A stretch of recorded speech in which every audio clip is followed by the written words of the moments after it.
It was carnage, the worst violence in Sri Lanka since the end of the civil war 10 years ago. Multiple church and hotel bombings on Easter Sunday that killed more than 200 people. In the immediate aftermath, the government shut off access to social media, Facebook, WhatsApp, Instagram, and Viber.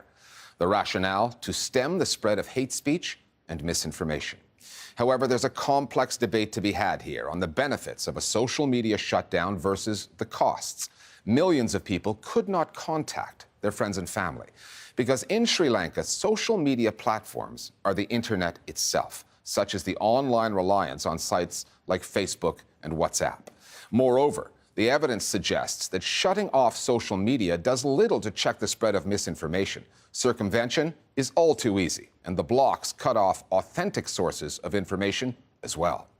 And in a country where politicians and the mainstream media have been known to deal in misinformation themselves, an internet shutdown makes it harder to get to the truth. Our starting point this week is the Sri Lankan capital, Colombo.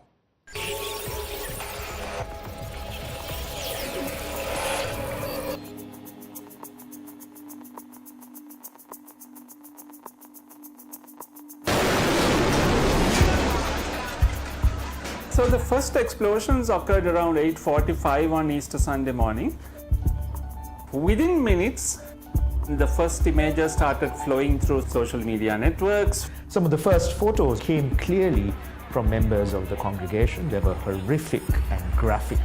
We started getting, dozens of WhatsApp messages through various groups, trying to figure out what had happened. Lots of speculation and rumors that didn't end up being true. And then around midday, one by one, WhatsApp stopped functioning.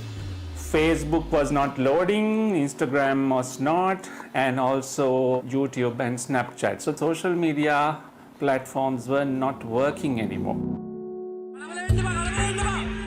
Within 6 hours of the coordinated explosions across Sri Lanka, allegedly by a group that had pledged allegiance to ISIS, the social media shutdown came into effect. The online information vacuum was in place.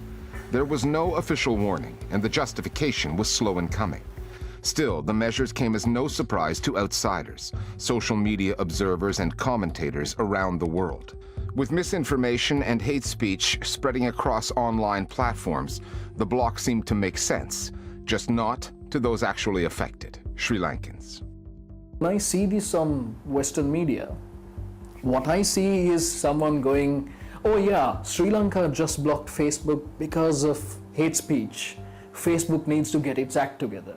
In reality, these are not democratic decisions. What happens is the Sri Lankan government just pulls off a block. It's someone's knee-jerk reaction, and people just have this void of information. You have to sort of weigh the risks that come with social media and how it can be used to sort of incite violence and further violence, which Sri Lanka has seen in the past. However, in Sri Lanka, most folks actually communicate through apps like WhatsApp and Viber. And when you block those apps, it makes it very hard to access information about what's going on. And the fact that the news was being broken through social media rather than through official media channels first, and without any government statements right away, I think caused people to really sort of panic.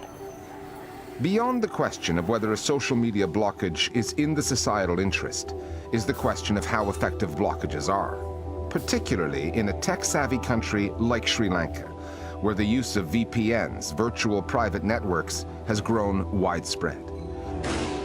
Just over a year ago, in March of 2018, the government attempted its first social media block after anti-Muslim violence erupted in central and eastern Sri Lanka.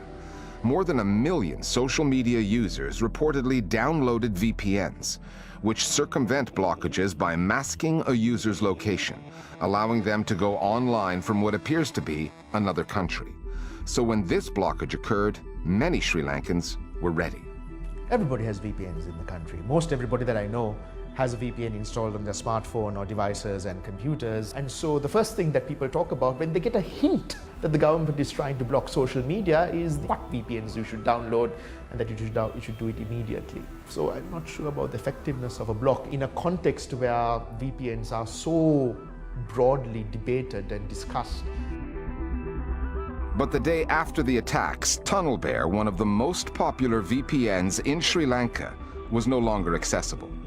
Sri Lankans who circumvent the social media blockage do not deny that online discourse can be problematic or even dangerous. The fabrications, misinformation, and the hate speech are there for all to see. However, ethnic and religious divides have always existed in the country. Social media just gives them a prominence across multiple platforms they've never had before. We started seeing fabrications of pretty much everything. The water hoax in particular, where people started receiving messages that water in Hunupitiya was poisoned. And we found that within an hour, there were vehicles going up and down on the roads of these areas, telling citizens not to drink their water, that this had actually been poisoned. There were fake bombings reported. Army headquarters එකට දැනුම් දීලා තියෙනවා උද්‍යානයෙන් ඉන්දියාවේ. හරිද? එතකොට මේ town එක කොහෙද කියලා නැහැ. ලොකු බ්ලාස්ට් එකක්. So you can imagine the kind of shock that must have done to people. Social media, while a tool that was used and has been used to incite hatred and violence in Sri Lanka, is by no means the cause of such hatred and violence. If you look at the history of Sri Lanka since independence, we've had cycles of violence and cycles of riots even. And while I can see the fact that apps like Facebook and even WhatsApp and Viber have been used by, far-right extremist groups to kind of propagate a certain narrative around the Muslim community, they by no means are the sort of cause of violence. And I think blocking of those apps is not going to result in an end to violence against the Muslim community. Sri Lankans would be less dependent on social media if they had more faith in their mainstream news outlets, but they do not. Call it the Rajapaksa effect. Mahinda Rajapaksa was the country's president from 2005 to 2015. Under his watch, journalists faced heavy government pressure and some paid for their work with their lives. In 2009, Reporters Without Borders directly blamed the president and state-owned media for inciting hatred and violence against journalists. Rajapaksa was voted out of office in 2015, providing news outlets with some breathing space. However, late last year, his successor tried to bring him back as prime minister. That led to a legal standoff lasting 51 days over what came to be known as Sri Lanka's soft coup.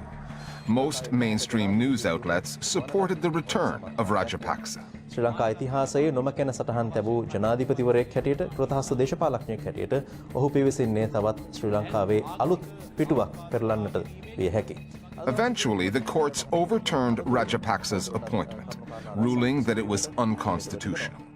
That made us realize that our media is no longer serving the public interest. It is serving vested interests. Our newspapers, our radio and television, with a few honorable exceptions, are all captured.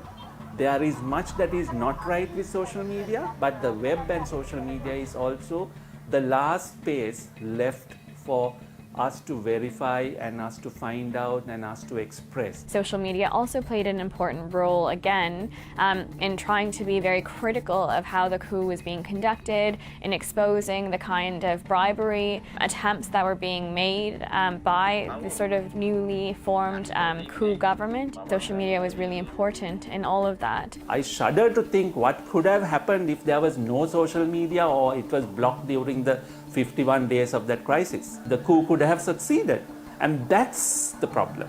Media is compromised, media is captured, and they have abdicated their public interest remit. This is sad but realistic assessment of our traditional or mainstream media.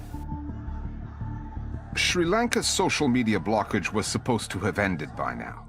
But on Friday, President Mathripala Sirisena said there is still too much misinformation out there. And if the platforms fail to control it, they may be banned permanently.